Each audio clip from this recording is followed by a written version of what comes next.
Halo semuanya, pada kesempatan kali ini kita masuk ke pertemuan 2, yaitu bab tentang prosedur perizinan usaha.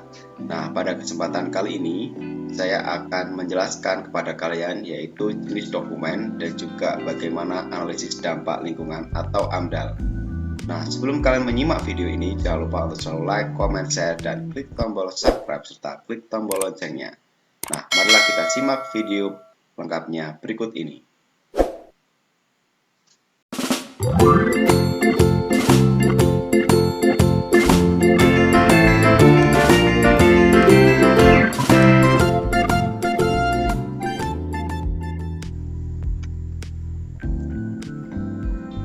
Halo semuanya, pada kesempatan kali ini saya akan membahas tentang prosedur perizinan usaha. Nah, kemarin kita sudah membahas tentang izin usaha. Pada kesempatan kali ini kita akan membahas tentang jenis dokumen dan analisis dampak lingkungan atau AMDAL. Nah, sebelum kalian menyimak video ini, jangan lupa untuk selalu like, comment, share, dan klik tombol subscribe serta klik tombol loncengnya. Nah, mari kita bahas lebih dalam materi ini. Yang kita bahas adalah jenis dokumen. Yang pertama adalah dokumen ditinjau dari pemakaiannya. Dokumen pribadi.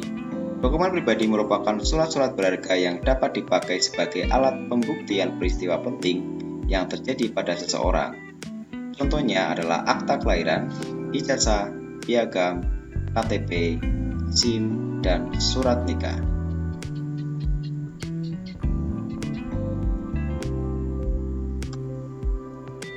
Selanjutnya adalah dokumen niaga. Adalah surat-surat niaga yang dapat dipakai sebagai alat pembuktian peristiwa penting yang terjadi dalam transaksi jual beli dalam dunia perdagangan. Contohnya adalah cek, aplikasi, kwitansi, wesel, saham, dan manufaktur.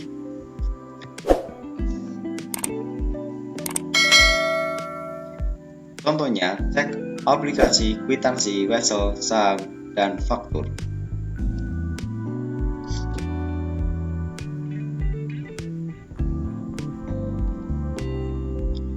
Selanjutnya adalah dokumen sejarah. Adalah surat berharga yang dapat dipakai sebagai alat pembuktian peristiwa penting yang terjadi pada masa lalu. Contohnya adalah naskah proklamasi, naskah Sumpah Pemuda, fosil-fosil manusia purba, foto perjuangan, dan batu tulis. Selanjutnya adalah dokumen perintah. Adalah surat-surat berharga yang dapat dipakai sebagai alat pembuktian peristiwa penting yang terjadi dalam pemerintahan suatu negara.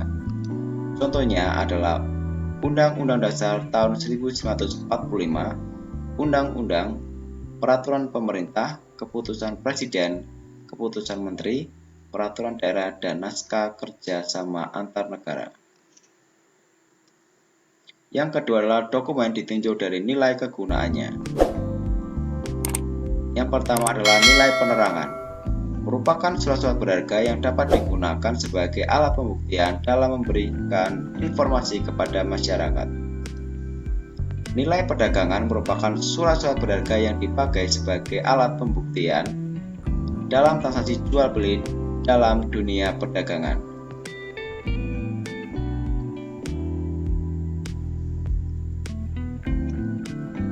Selanjutnya adalah nilai yuridis, merupakan surat-surat berharga yang dapat digunakan sebagai alat pembuktian secara hukum di muka pengadilan.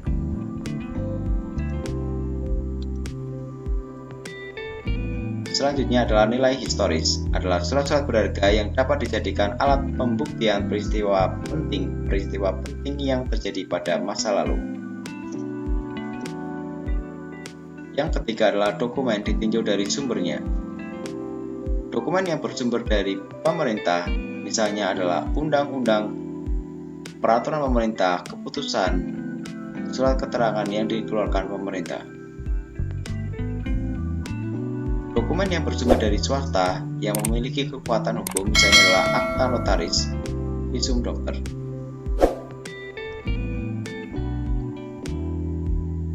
Dokumen yang bersumber dari kontrak-kontrak dagang, misalnya surat perjanjian, surat kontrak.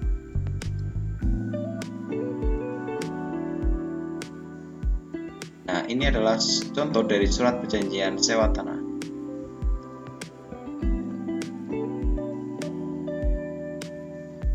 Aktivitas lembaga persurat kabaran dan penerbitan misalnya adalah clipping dan kaleidoskop.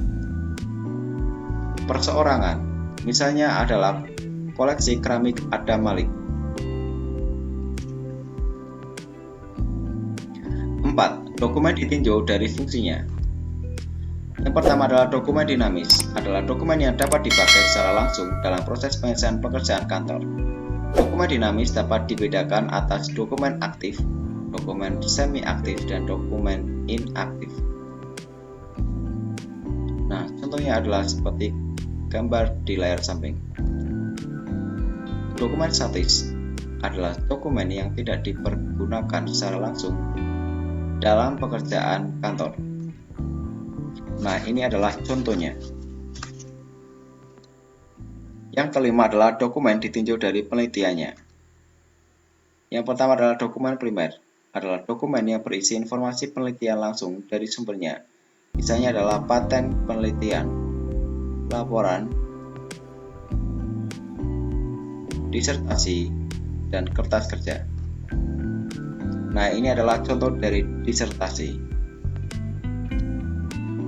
Selanjutnya adalah dokumen sekunder, merupakan dokumen yang berisi informasi mengenai literatur primer, contohnya adalah bibliografi.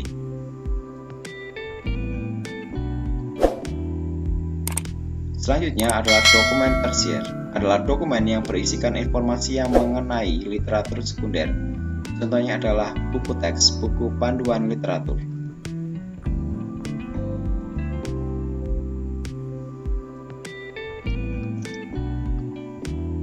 Selanjutnya adalah dokumen ditinjau dari ruang lingkup dan bentuk fisiknya. Yang pertama adalah dokumen literal, adalah dokumen yang terjadi akibat dicetak, ditulis, digambar, atau direkam, seperti buku-buku, majalah, koran, pita kaset, film, laporan, disertasi, tesis, brosur, leaflet, monograf. Titik berat dokumen literal adalah informasi yang terdapat pada benda. Selanjutnya adalah dokumen korporal, merupakan dokumen berwujud benda secara, seperti benda-benda seni dan benda-benda kuno. Contohnya adalah keris, arca, batu pualam, pakaian adat, mata uang kuno, fosil-fosil, tugu, batu yang bersurat, candi, film dokumenter. Dokumen korporal disimpan dan dipelajari dalam bidang ilmu permusiuman.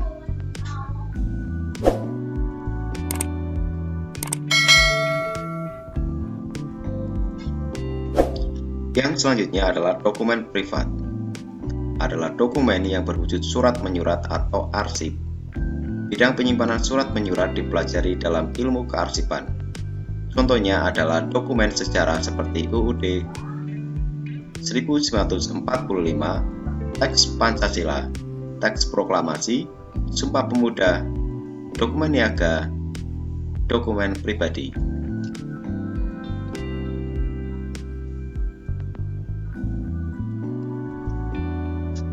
Yang selanjutnya, kita akan membahas tentang analisis mengenai dampak lingkungan atau AMDAL.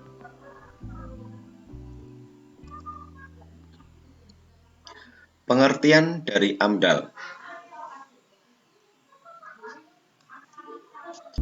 AMDAL adalah kajian mengenai dampak besar dan penting untuk pengambilan keputusan suatu usaha dan atau kegiatan yang direncanakan pada lingkungan hidup yang diperlukan bagi proses pengambilan keputusan tentang penyelenggaraan usaha dan atau kegiatan atau Peraturan Pemerintah Nomor 27 Tahun 1999 tentang analisis mengenai dampak lingkungan. Nah, gambar di samping merupakan sertifikat tanda registrasi kompetensi lembaga penyedia jasa penyusunan dokumen AMDAL. Yang kedua adalah dasar hukum AMDAL.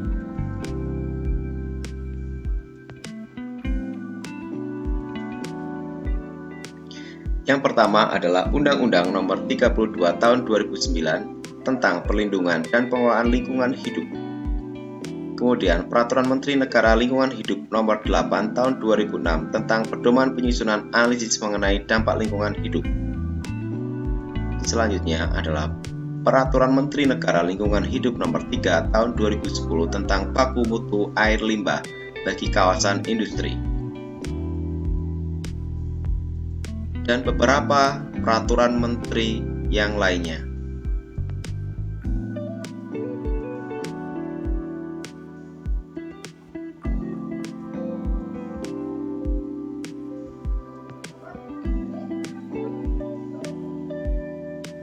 Selain peraturan menteri, juga ada Undang-Undang Nomor 7 Tahun 2004 tentang sumber daya air dan keputusan menteri yang lainnya yang berhubungan dengan penyusunan dokumen pengelolaan lingkungan, audit lingkungan, dan juga penilaian dokumen AMDAL. Dan inilah keputusan menteri yang lainnya.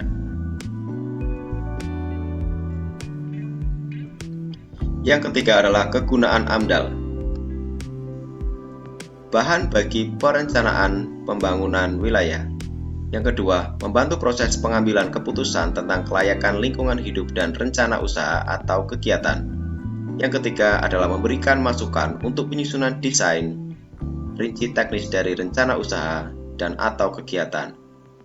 Yang keempat, memberikan masukan untuk penyusunan rencana pengelolaan dan pemantauan lingkungan hidup.